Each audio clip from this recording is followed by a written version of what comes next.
장애인개발원의 서혜정이라고 합니다. 만나서 반갑습니다. 저는 오늘 2020년 장애인 정책 중에서 발달장애인 중심으로 정책의 현황을 설명드리고자 합니다. 말씀드릴 순서는 첫 번째는 발달장애인 현황에 대해서 말씀드리고요. 그 다음에 2020년 기준으로 주요 장애인 정책에 대해서 말씀드리겠습니다. 우선 발달장애인의 인구의 현황을 보면 2018년 기준으로 등록장애인이 한 250만 명 있고요. 발달장애인 비율은 여러분들 다 아시겠지만 23만 명 정도 됩니다. 전체 장애인 인구의 약 9% 정도 되고요. 중요한 거는 발달장애인 인구가 지속적으로 증가하고 있다는 것입니다. 특히 이제 지적장애인이 한 90% 차지하고 있고요. 발달장애인에서는 자폐성 장애인 2만 6천 명으로 약 11.4% 정도 차지하고 있습니다. 특히 이제 그 아동 인구 중에서는 여러분들 한 50%가 지적장애 아동의 비율을 차지하고 있고요. 특히 이제 아동 중에서는 14세에서 17세 학령에서 이제 성인기를 준비하고 있는 그 장애 아동, 지적장애 아동이 56.1% 정도입니다. 특히 여러분들이 지금 주목해서 보실 것은 발달장애인의 고령화가 굉장히 가속화되고 있다는 것입니다.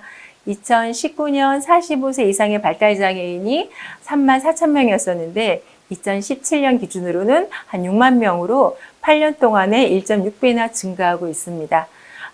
발달장애인의 특성은 굉장히 여러 가지 설명드릴 수 있지만 제일 중요한 것은 지적장애인 중에 지적장애인만 존재하는 게 70% 정도고요. 다른 이제 한 30%는 지적장애인 이외에 정신장애나 다른 장애까지 동반하고 있다는 것입니다.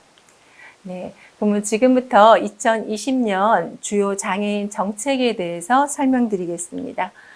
우리가 장애인 정책을 얘기할 때는 가장 기본적으로 정부에서 발표하고 있는 제5차 장애인 정책 5개년 계획을 설명드릴 수 있고요. 장애인 정책 5개년 계획은 장애인 복지법 제10조에 근거해서 매년 5년에 한 번씩 세워지고 있어요. 그러니까 지금 2020년이니까 중간 정도 지금 와 있죠. 그 제5차 장애인 정책을 보면 내 삶을 책임지는 국가, 또 우리 모두가 누리는 포용복지 국가라는 국정 기조를 체감할 수 있도록 정책을 수립하고자 합니다. 우리가 이제 그 5차 장애인 정책의 비전은 그 장애인의 자립생활이 이루어지는 포용사회입니다. 여러분들 많이 들으셨을 거예요. 자립생활, 포용사회. 조금 더 저희가 설명을 드리면 자립생활은 아무리 중증 장애인이라고 하더라도 자기의 삶을 스스로 선택하고 결정하고 또 자기의 선택에 대해서 책임을 지고 또 지역사회에 살아가는 것을 말합니다. 다시 말씀드리면 자립생활의 핵심은 장애인 당사자가 스스로 선택하는 권한을 갖는 거고요. 그리고 요즘 포용사회, 포용국가 이런 말씀 많이 들으셨지만 그 문재인 정부에서는 2019년을 혁신적인 포용국가 원년이라고 공포하고 있고요. 공존과 상생을 강조하고 있습니다. 다시 말씀드리면 성별, 지역, 계층, 연령, 그리고 장애 여부에 상관없이 누구도 차별받지 않고 배제받지 않고 인간다움 생활을 보장한 사회를 말합니다. 특히 이제 이 5차 장애 정책에서는 그동안 4차 거의 10년 동안 장애단체에서 얘기했던 장애 등급제를 폐지하는 문제, 또 부양 의무제를 폐지하고 탈시설화 이런 것들이 이번 계획에 반영되었다고 보면 됩니다. 장애인 종합계획을 제가 다 설명드릴 수는 없고요. 관련 자료 중 가장 큰 영역은 가장 중요한 것은 장애인 복지와 건강 서비스를 좀 더 확대하자. 또 장애인의 생애주기별로 교육을 강화하고 문화체육을 향유하자. 그 다음에 장애인도 일자리 그리고 경제적 자립을 기반을 강화하자. 또 장애인도 사회를 참여하고 권익 증진을 하자. 이런 4가지 영역을 나눌 수 있고요. 특히 발달장애인 같은 경우는 5차 계획에서는 특별히 발달장애인 지원을 강화하고 특히 장애인의 복지 서비스를 좀 더 확대하자. 이 영역이 가장 저희가 중심적으로 볼 영역이라고 봅니다.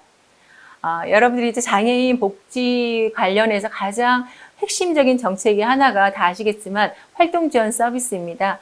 2013년에 저희가 5만 명에서 지금 17년에는 7만 명, 지금 2019년에서는 약 9만 명 정도로 굉장히 많이 증가하고 있고요. 저희 장애인 정책 예산의 한 3분의 1, 1조가 넘어가고 있습니다. 또 발달장애인 관한 지원도 다른 어떤 예산에 비해서 굉장히 지금 한 500에서 지금 900억, 1000억 정도 저희가 100% 이상이 증가하고 있고요. 특히 최근에 이제 2019년부터 본격적으로 하고 있는 발달장애인 주간 활동 및 방과 후 돌봄 서비스가 굉장히 확대되고 있습니다. 여러분들 많이 이용하고 계시는 서비스입니다. 기타 발달장애에 대한 사업들은 계속 확대되고 있는 추세이고요. 그 다음에 이제 가장 장애가 뜨겁게 주장했던 장애 등급제에 관한 것입니다. 이제 장애 등급제가 없어진다는 것은 다시 말씀드리면 장애인의 욕구에 맞춰서 서비스를 지원한다는 얘기고요. 그래서 2018년까지 여러 가지 이제 시범 사업을 통해서 작년에 19년 7월에 거의 30년 만에 장애인 등급제라는 게 이제 폐지됐죠. 2019년부터 이제 2019년까지 단계적으로 좀 더 이제 맞춤형 서비스의 단계를 확대하려고 하고 있습니다. 어떻게 이제 요 맞춤형 서비스가 진행되는지 과정을 약간 설명드리면, 여러분들이 이제 부모님이 아이들을 데리고 이제 기초 상담을 시작하고 그 아이의 복지 욕구를 조사한 다음에 단순히 이제 공공과 민간에서 서비스 전달할 수 있는 것은 서비스 전달하고요. 그 이후에 정말 필요에 따라서 서비스가 평가됩니다. 어느 정도 돌봄이 필요한지, 또 이동 지원에 어떤 게 필요한지, 또 소득과 고용에는 어떻게 하면 좋은지, 이렇게 영역이 나눠져 있고요. 지금 단계적으로 작년에 이제 폐지가 돼서 아직은 일상생활 지원 서비스를 중점하고 있습니다. 기존의 활동 지원이나 보조기구 지원이나 거주시설 입소 자격 지원 서비스 등이 포함되어 있고, 올해는 이제 이동 지원을 어떻게 이제 발달장애인은 사실 장콜이나 기타 지역 별로 이용하진 않지만 그래도 이동 지원도 굉장히 중요한 영역이기 때문에 올해 이동 지원 서비스도 확대할 예정이고요. 2022년까지 소득이나 고용 지원을 어떻게 장애인 맞춤형으로 갈 것인지 지금 계획하고 있습니다. 굉장히 이제 장애인 종합 판정도구에 대해서 찬성하시는 분도 있고 반대하시는 분도 있지만, 기본적인 특징을 얘기하면 기존의 활동 지원 인정조사보다는 좀 더 기능 재원 비중이 좀 더 증가했고, 그 대신 사회활동 비중이 좀 더 감소했다. 이렇게 이제 큰 특징으로 볼 수 있고요. 그 다음에 그럼에도 불구하고 감각, 특히 이제 시각장애인이나 청각장애인에 대한 감각장애 특성이 약간 반영되지 않아서 많은 시간이 조금 더 줄어들었다, 이런 얘기가 있고요. 그럼에도 불구하고 종합판정도구에서는 이번에도 1등급의 이제 체중증 장애인에 대한 1등급이 한 명도 나타나지 않았다, 이런 얘기가 나오고, 특히 24시간 활동 지원이 아직도 보장되지 못했다는 한계점을 가지고 있습니다. 여전히 이제 등급은 진짜 폐지된 거냐라고 하면 이제 심한 장애인, 더 심한 장애인으로 구분하고 있지만, 사실은 완전히 아직까지 폐지된 건 아니다. 좀 더 해야 되겠죠? 그 다음에 모든 서비스가 다 사정으로 하기 때문에 그 공무원이나 이런 것도 굉장히 비용이 많이 증가하고 있어요. 특히 이제 아까 제가 처음에 기본적으로 용어 정의를 한번 해드렸는데, 단순한 장애인의 돌봄이 아니라 장애인의 사회생활에 대한 자립을 하기 위한 이런 서비스의 영역이 조금 더 확대돼야 되는데, 단순히 장애인을 서비스 대상자로, 주체가 아닌 대상자로 전락할 수 있는 한계점을 가지고 있다, 이런 아쉬움이 있습니다. 그러나 계속 여러분들이 요구했던 바대로 사회 환경이나 이런 이제 가구 환경, 그 다음에 개인의 취향들이나 개인의 특성들이 더 반영되어야 될 거라고 생각을 합니다. 다음은 여러분들도 정말 이제 작년부터 많이 들으셨겠지만 커뮤니티 케어라는 얘기 많이 들으셨을 거예요. 영어로 얘기하면 지역사회 케어, 돌봄인데, 이제 우리나라 말에는 지금 지역사회 통합 돌봄이라고 해석하고 있습니다. 이게 뭐냐면 요 그대로 말이 이제 지역사회 통합 돌봄 정책을 설명하고 있고요. 정말 진정으로 지역사회 살아에 필요한 케어, 돌봄, 아니면 지원이 필요한 주민들, 장애인이 여기 포함되죠. 주택이나 이런 그룹홈이나 자기가 원하는 장소에서, 특히 이제 탈시설, 시설이 아닌 우리가 늘 일반적으로 살고 있는 지역사회에서 살면서 자신의 욕구에 맞는 서비스와 급여를 누리면서 지역사회 주민들과 어울려 살아가면서 자기가 원하는 삶, 활동할 수 있도록 하는 사회 서비스 체계를 의미한다고 봅니다. 굉장히 사실 쉽게 설명하고 있지만 그렇게 쉽지 않은 정책입니다. 그럼에도 불구하고 문재인 정부에서는 가장 핵심적으로 커뮤니티 케어 비전을 선포했는데요. 지역사회 힘으로 정말 돌봄이 필요한 사람이 자신이 살던 곳에서 어울려 살아갈 수 있는 나라. 자꾸만 자신이 살고 있던 곳, 이런 말들이 강조되고 있는데, 사실 커뮤니티 케어에는 탈시설이 들어가고 있습니다. 본인들이 원치 않게 본인이 원하던 살던 지역에 살지 못하고 거주시설에, 장애인 거주시설에 들어가서 있는 분들이 커뮤니티 케어의 가장 정책의 첫 번째 우선순위가 되는 거죠. 그분도 본인이 원했던, 자기가 살고 싶은 집단 생활이 아니라 개인의 생활을 누릴 수 있는 지역사회에서 살 수 있도록 하는 것들이 이 커뮤니티 케어 정책에 바로 포함되고 있습니다. 아까 이제 포용적인 복지 정책 말씀드렸는데 정말 이제 성별, 장애 유무나 연령 이런 거에 갈급 누구도 배제되지 않게 지역사회에서 살아갈 수 있는 것들이 이제 커뮤니티 케어라고 말씀드렸는데요. 크게 이제 포용 복지 영역을 세 가지로 나눠볼 수 있습니다. 특히 이제 돈이 있어야 살죠. 돈이 없으면 이제 여기 살 수가 없기 때문에 기본적인 소득이 필요합니다. 기초연금, 장애인연금, 그 다음에 아동수당 이런 것들이 되게 필요하고요. 특히 이제 우리가 할 수 있는, 낮에 할 수 있는 일자리 같은 것도 굉장히 중요한 사업입니다. 그러나 이제 지금 말씀드리는 커뮤니티 케어는 소득 보장과는 좀 달리로 사회 서비스 영역으로 들어가는 거고요. 특히 이제 건강과 의료, 특히 복지와 그 다음에 보건이 같이 융합한 사례를 얘기하고 있습니다. 특히 이제 장애인들 건강 되게 취약합니다. 운동 잘 못하고요. 건강관리 잘 어려워서 건강이 좀 나빠질 수 있으면 어쩔 수 없이 병원에 들어가야 되고 생활할 수밖에 없어요. 그래서 지역사회에 살면서도 지속적으로 방문 의료, 방문 간호 이런 서비스를 통해서 건강을 유지해야 되고요. 특히 이제 장애인, 발달장애인 같은 경우는 혼자서 일상생활을 충분히 영위할 수 있지만 그래도 어느 정도는 이제 어떤 이제 전문 인력이나 그런 훈련된 직원들한테 지원을 받아야 되는 분들이죠. 그래서 집, 아니 요양, 또 식사 배달 이런 것들이 서비스가 같이 이루어져야지 오랫동안 지역사회에서 살 수 있다는 것이 커뮤니티 케어 정책입니다. 커뮤니티 케어를 설명드리면 굉장히 오래 걸려도 커뮤니티 케어의 가장 핵심 추진 과제는 아까 말씀드렸지만 어떻게 지역사회의 돌봄과 복지를 같이 갖추갈 수 있느냐, 그리고 이런 사회 서비스를 더 확충할 수 있느냐가 가장 핵심이라고 보면 됩니다. 그리고 지역사회에 살면 뭐예요? 건강해야 되잖아야. 건강해야지 가장 또 삶의 질도 높아가기 때문에 지역에 있는 보건, 의료 서비스와 같이 연계하는 것, 특히 지역사회에서 건강이 취약한 분들이 건강권을 보장받을 수 있는 것, 그리고 특히 병원이나 아니면 시설이나 여기서 본인들이 이제 지역사회에 왔을 때도 잘 안착될 수 있도록 지원하는 것. 그렇게 해서는 집이 있어야 되고 일자리가 중요하고 또 소득, 경제적인 이런 것들이 모두 아우러져 이루어야 되는 거죠. 그러기 위해서는 아직까지 제일 많이 해야 되는 게 지역사회 커뮤니티 케어 인프라라고 하면 전달 체계라던가 기본적으로 이제 공무원의 수나 지역 민과 관이 협력할 수 있는 이런 협력 체계가 갖추어져야 된다라고 볼 수 있습니다.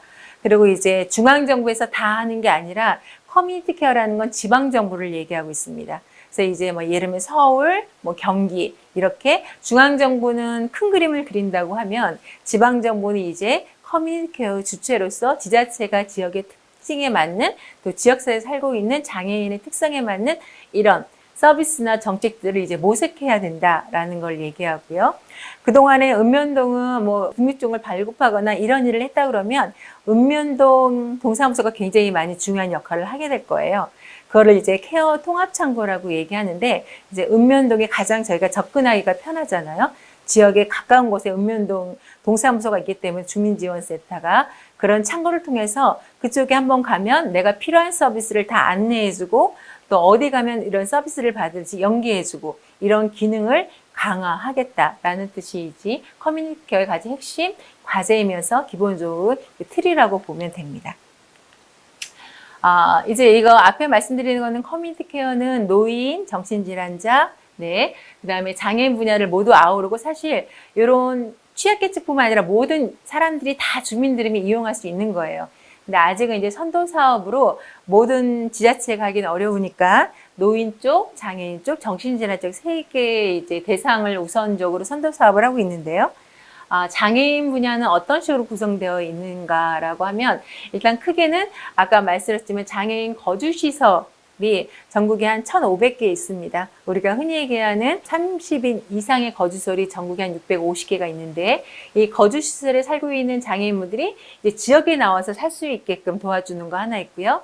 아까 이제 이렇게 우리가 지금 지역사회에 살고 있는 장애인도 아프면 그리고 건강하지 못하고 돌봐주사를 하면서 다시 이런 시설로 들어갈 수가 있어요. 병원으로 가던가 오랫동안 이런 우리가 살고 있는 내가 살고 있는 익숙한 곳에 살고 있도록 하기 위해서는 아까 말씀드렸지만 건강, 이런 돌봄, 일자리, 소득 이런 것들을 이 지역 케어회의라던가 지역 케어 안내창구, 읍면동 이런 데서 이분들이 어떤 어려움이 있는지 돌봄이 어떤 거 필요한지를 다 이제 욕구를 파악해서 필요하면 주택으로 좀 연결해 주기도 하고요. 또 기존에 있는 모든 이제 장애인 건강주치의나 뭐 이런 활동 지원 서비스나 발달장애인 주간 활동이나 이런 모든 지금까지 이제 지역사회에 있는 서비스와 서비스를 연계하는 이런 그림이 장애인 분야의 커뮤니티 케어의 내용이라고 볼 수 있습니다. 자세한 것은 이제 복지부에 들어가면 더 자세하게 나와 있고요. 큰 틀만 제가 설명드릴게요. 또 오늘 이제 이 강의에 가장 많이 관심을 가지실 발달장애인 부모님들은 발달장애인 종합 평생 케어 종합 대책을 다 들어보셨을 거예요. 문재인 대통령이 노인 치매 어르신도 국가가 책임지겠다라고 발표한 이후에 또 발달장애인도 나라가 끝까지 책임지겠다 말씀하시면서 이제 평생 케어 종합 대책을 내주셨어요. 네, 이것도 이제 기존의 장애인 정책과 크게 다르지 않으나 좀 더 생애 주기별로 촘촘하게 정책을 추진하겠다 이런 이제 내용으로 보면 되고요. 특히 영유아기는 한 되게 3, 4만 명 정도 있는데 조기에 발견하는 게 되게 중요합니다. 빨리 한 3살, 4살 때 이 아이가 발달장애가 있고 발달이 지연이 되는구나 라고 하면 조기 발견해서 그 아이에 맞는 치료 계획과 부모 교육이랑 조기 개입하는 게 굉장히 중요하고요. 특히 학년 같은 경우는 학교에 다니기 때문에 뭐 통합학교든 특수학교든 그 아이의 학년에 맞는 수준에서 적절히 교육을 받는 게 굉장히 중요하죠.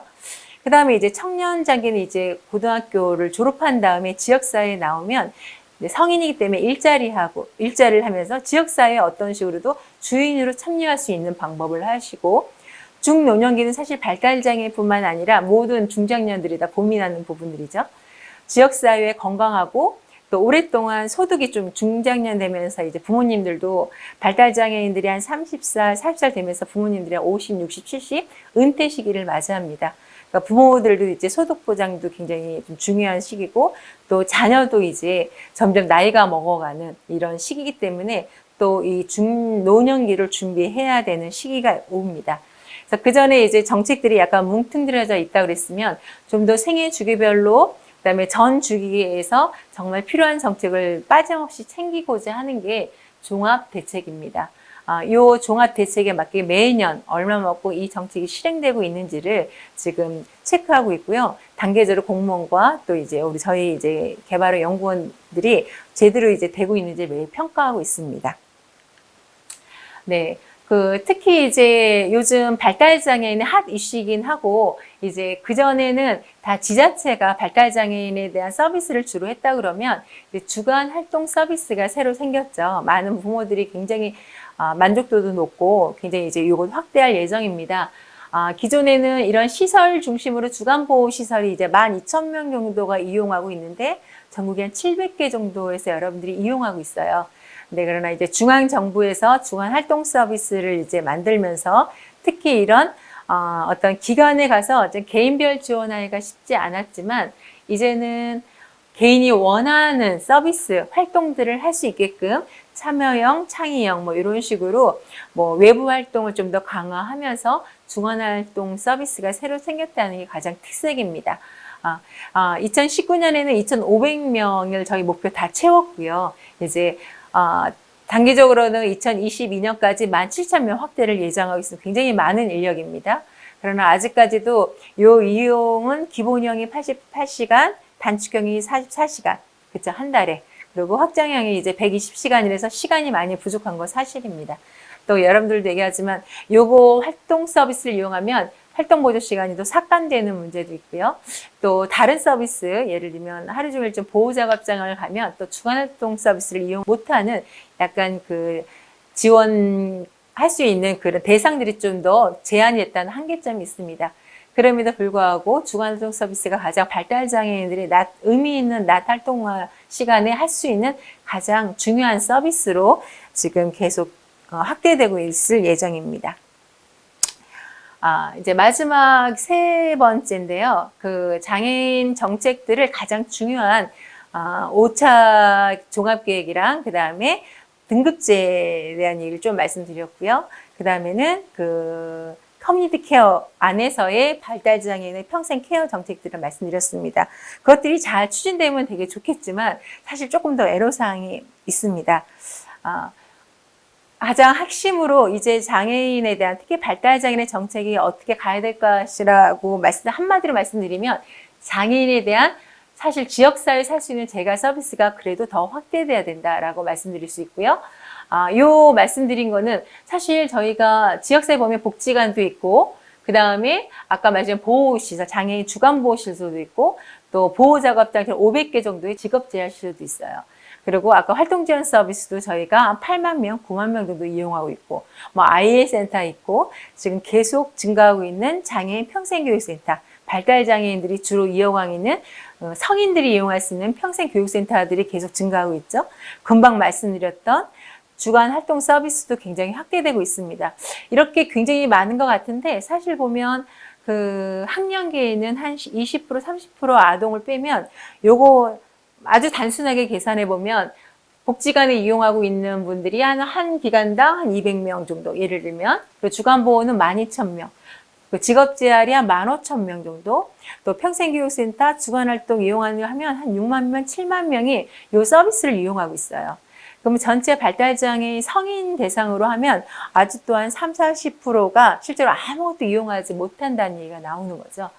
그래서 굉장히 열심히 노력하고 있지만 제 지역사회 발달장애인들이 사실 이용할 수 있는 재가 서비스는 아직도 부족하다. 이렇게 말씀드릴 수 있고, 그래서 이런 서비스와 기관들도 좀 더 확대돼야 된다라고 이제 말씀드릴 수 있고요. 또 하나 두 번째는 이렇게 확대됨에도 불구하고 지원 체계 간에 약간의 중복이 되기도 하고 또 유사한 서비스도 있고 정말 필요한 체중증 장애인이나 장애인의 특성에 맞는 약간 정신장애를 동반하거나 아니면 지체장애를 또 같이 가지고 있거나 발달장애인 중에 시각장애인을 같이 있거나 이런 이제 특성이나 욕구에 빨려서는 이런 것들이 약간 좀 분열되어 있다라고 해서 이런 여러 가지 지원 체계와 서비스들이 좀 더 통합되고 유기돼야지 좀 더 내가 원할 때 아무거나 이용할 수 있게끔 하는 게 가장 중요한데 그게 사실 그게 쉽지 않습니다. 그런 것들이 좀 더 이제 서비스를 진행하면서 어떤 식으로 이게 통합 유기되고 그동안 분열된 것들이 좀 더 이제 칸막이가 없애는 방법들을 좀 더 모색해야 될 필요성이 있을 것 같아요. 애로사항은 굉장히 많지만 가장 중요한 몇 가지만 말씀드립니다. 이거 말씀드린 이유는 정책들이 뭐 이런 게 있어요 라고 소개하면 저도 굉장히 좋은데 그 정책들이 잘 되지 않는 문제도 여러분들이 아시면 되게 좋을 것 같아요. 가장 핵심은 계속 말씀드렸지만 아직도 지역사회 기반의 발달장애인, 특히 이제 중증장애인들, 이런 기존의 이런 서비스를 이용하지 못하는 발달장애인이 이용할 수 있는 시설과 인프라가 아직도 부족하고 지역사회 자원이 부족하다고 볼 수 있어요. 그리고 이런 전달책이나 이런 것들이 되게 좀 복잡합니다. 그리고 부모님들이 다 똑똑하게 다 알아봐야지 그걸 이용할 수 있어요. 그래서 모르면 잘 이용할 수가 없어요. 그래서 항상 뭐 이렇게 무슨 정보들이 막 알아서 스스로 찾아가서 이런 서비스를 이용해야 되는 좀 어려움이 있습니다. 이게 이제 그런 말씀이죠. 서비스 전달 효율성이 그래서 굉장히 떨어지고 여러분들이 가장 어려운 체중증 장애인. 우리 아이는 아무 데도 안 받아줘요. 이런 말씀을 많이 하시는데 정말 조금 더 쉬운 그리고 활동하기 좀 편한 그룹 활동이 쉬운 발달장애인은 좀 이용하기 쉬운데 조금 더 이제 흔히 도전적인 행동을 하는 발달장애인은 다른 데서 다 거부하는 어려움을 좀 경험하셨을 거예요. 그래서 이런 분들이 이용할 수 있는 서비스와 시설들이 아직도 많이 좀 부족하다라고 볼 수 있고요. 그 다음에 이제 그동안 중앙정부에서 큰 틀을 가다 보니까 지방자치단체마다 재정의 이런 그 규모가 달라서 그 책임이나 아니면 자율성 있게 계획하거나 이런 부분들이 조금 더 부족하지 않았나 싶습니다. 계속 이제 이런 전달체계 얘기하면서는 공무원들이나 이런 행정적인 편의, 뭐 칸막이 행정 이런 것들이 이런 서비스가 많음에도 불구하고 좀 제대로 효율적으로 전달되지 못하는 좀 어려움을 야기하고 있습니다. 그러면서 이제 이용자 욕구별로 정말 지원을 해야 된다 늘 얘기하고 있지만 사실 이용자 욕구를 파악하는 것, 특히 발달장애인 같은 경우는 내가 이런 거 하고 싶어요 라고 얘기하는 발달장애인이 좋지만 의사소통이 좀 어려우신 분들이나 또 그 의사소통을 잘 이해 못하는 지원자들은 그분이 뭘 하는지 잘 몰라요. 그러면 그분들이 욕구가 없느냐? 또 아니죠. 그러나 그런 약간 의사소통에 어려움 있는 체중증 발달장애인 같은 경우는 그 욕구를 파악해서 어떻게 지원을 개인별로 할 수 있느냐 이런 것들도 큰 과제로 좀 남아 있습니다. 네, 마지막입니다. 오늘 이제 처음에 2020년 장애인 정책에서 가장 중요한 커뮤니티 케어나 그다음에 이제 장애인 정책 5개년 계획과 그다음에 이제 등급제가 의미하는 것들 좀 여러 가지 말씀드렸는데요. 그러면 지금 우리는 무엇을 좀 하면서 고민을 할 것인가를 말씀드리고 마무리를 하려고 합니다. 어머니들 이제 발달장애인 처음에 우리 아이가 발달장애인에서 굉장히 놀라시기도 하고 여러 군데 병원을 다니면서 치료를 많이 하셨지만 이제 발달장애인은 재활 치료보다는 처음에 말씀을 자립생활 개념이 굉장히 중요합니다. 아무리 중증이라도 자신의 인생의 주체가 될 수 있어요. 그래서 부모님들도 이젠 자립생활 개념을 좀 더 이해했으면 좋겠다. 장애인도 자기 자신 인생을 선택하고 결정할 수 있다. 그래서 자립생활 치료보다는 이제 자립생활이다. 이런 생각을 꼭 하셨으면 좋겠다라고 말씀드리고 싶고요. 특히 이제 학교 다닐 때는 그래도 학교에서 제대로 이제 교육을 받고 있으나 이제 성인이가 되면 이거는 뭐 발달장애뿐만 아니라 모두 성인 청소년에서 이제 성인이 되는 시기에 다 고민해야 될 부분 같아요. 내가 뭘 하고 싶은지, 우리 아이가 어떤 진로를 원하는지 했을 때 성인기 시대에 의미 있는 나탈동, 진로, 특히 이제 일자리, 단지 이제 뭐 4대 보험 들거나 아니면 보호자업장 가나 특히 요즘 굉장히 인기 있는 바리스타 뭐 이런 걸 떠나서 정말 우리 아이가 좋아하는 일상생활, 낮생활은 어떨 것인가 라고 이제 같이 고민 좀 해보시면 좋을 것 같아요. 문화여가 굉장히 좋습니다. 하지만 저는 그래도 성인이라면 뭐 1시간이라든가 2시간이라든가 지역사회에서 어떤 식으로도 같이 일을 해야지만 같이 진정한 이웃이 될 수 있거든요. 장애인들만 모여 사는 보호작업장이나 이런 거는 사실 이웃이랑 만날 이유이 없어요. 그래서 우리 발달장애인도 충분히 고등학교 때까지 아니면 자기가 원하는 이런 직업 활동을 좀 많이 체험하셔서 진정한 지역주민과 사회통합을 이루기 위해서는 일도 하고 같이 문화여가도 장애인 복지관에 가서만 뭐 체육하는 게 아니라 일반 지역사회 체육관 뭐죠? 그런 데 가서도 같이 운동하면서 비장애인과 함께 관계 맺는 게 굉장히 중요하다고 생각합니다.